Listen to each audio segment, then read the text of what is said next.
آپ جانتے ہیں کہ حضرت بابا فرید گنج شکر رحمۃ اللہ تعالی علیہ کی ماں آپ کے مصلے کے نیچے شکر کی پڑیاں رکھ دیتی ہے۔ چونکہ بیٹا شکر سے پیار کرتا تھا تو کہا کہ بیٹے نماز پڑھا کرو، شکر ملے گی۔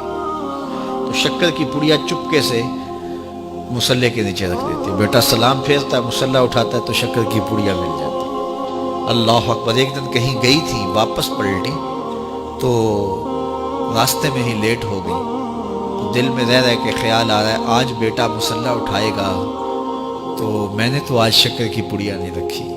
پھر ماں جھولی پھیلا کے راستے میں دعا کرتی ہے، مالک فرید کی ماں کی محبت کی لاج رکھ لینا۔ اس نے یہ ایک طریقہ، ایک حکمت، ایک ہیلا کیا ہے اپنے بچے کو نمازی بنانے کا، مالک فرید کی ماں کی لاج رکھ لینا۔ واپس جب گھر پلٹی تو بچہ نماز پڑھ چکا تھا۔ آتے ہی پہلا سوال کیا، بیٹے نماز پڑھ لی ہے؟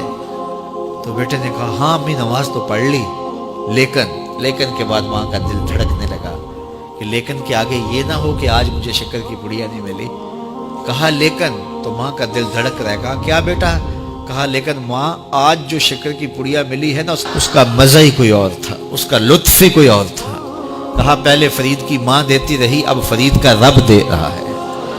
اللہ اکبر! اور امام غزالی نے لکھا ہے کہ ہر عمل پہلے ریا ہوتا ہے، پھر عادت بنتی ہے، پھر عبادت بنتی ہے۔ ہم پہلے دن ہی کسی کو ولی دیکھنا چاہتے ہیں، ایسا نہیں ہوتا۔ پہلے عمل ریا ہوتا ہے، پھر آہستہ آہستہ عادت بنتی ہے، اس کے بعد پھر عبادت بنتی ہے۔ تو پہلے اس کے مصلے کے نیچے پڑیاں رکھ دیتی ہیں ماں۔ کیا آج کی ماں بیٹے کے مصلے نیچے چاکلیٹ نہیں رکھ سکتی؟ آج کی ماں اس کو نمازی بنانے کے لیے کوئی اس کو لالچ نہیں دے سکتی، کوئی ذریعہ اختیار نہیں کر سکتی؟ بابا فرید کی ماں، آج کی مائیں تو ماشاءاللہ بڑی پڑھی لکھی ہیں۔ اللہ اکبر! وہ تو سادہ دور تھا، لیکن سادہ مزاج ماں اپنے بیٹے کو ولی دیکھنا چاہتی ہے۔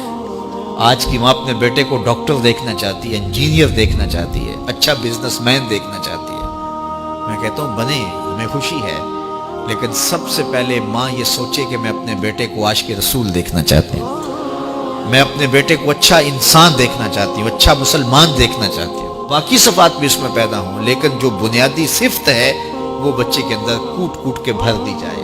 تو مائیں اپنے بچوں کی اچھی تربیت کی ضامن ہوتی ہے۔ اقبال کہتا ہے تو نہ دانی کے سوزے کے راتے تو، دیگر گوں کر تقدیر عمر۔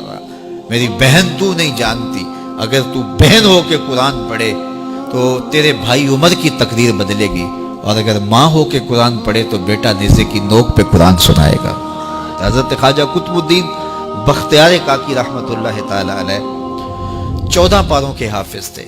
جب استاد کے پاس پڑھنے گئے پہلے دن 5 سال 4 سال کی عمر میں، تو استاد نے کہا پڑھو الف لام میم، تو بیٹا سارا پارہ سنا دیتا ہے۔ کہا چلو بیٹا پڑھو سیقول السفہاء، تو وہ بھی پورا پارہ سنا دیتے ہیں۔ تلک الرسل فضلنا، پورا پارہ سنا دیتے، 14 پارے یوں سنا دیتے ہیں۔ کہا مجھے یہاں سے پڑھاؤ سبحان الذی اسری بعبدہ۔ تو استاد حیرت سے کہتا ہے بیٹے جہاں سے 14 پارے حفظ کیے ہیں اسی درسگاہ سے باقی 16 بھی حفظ کر لیتے۔ کہا میری ماں کو آتے ہی 14 پارے تھے، حفظ 14 پارے میری ماں نے کیے تھے، اور صبح جب اٹھتی تھی کام بھی کرتی رہتی تھی اور قرآن بھی پڑھتی رہتی تھی، اور یہ 14 پارے ہمیں بچپن میں ماں کی گود میں یاد ہو گئے۔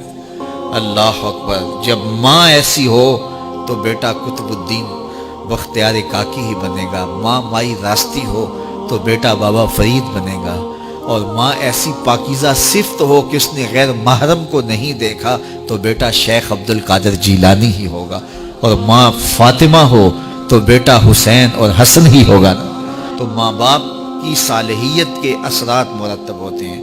تو باپ اپنی اولاد کو حرام کا ایک لقمہ بھی نہ کھلائے، اور ماں اپنی عصمت کی حفاظت اپنی جان سے بڑھ کر کے کرے، تو پھر نتیجہ کیا ہوگا کہ صالح اولاد پیدا ہوگی۔ لیکن جب ہم اپنے لقمے کا خیال نہیں کریں گے کہ پاکیزہ ہے یا ناپاکیزہ، اور ماں پردہ کرنا نہ کرنا اس کو کوئی فرق ہی نہیں سمجھتی ہے، تو پھر وہ بھول جائے کہ اس کی اولاد صالحیت کے رنگ میں ڈھلے گی۔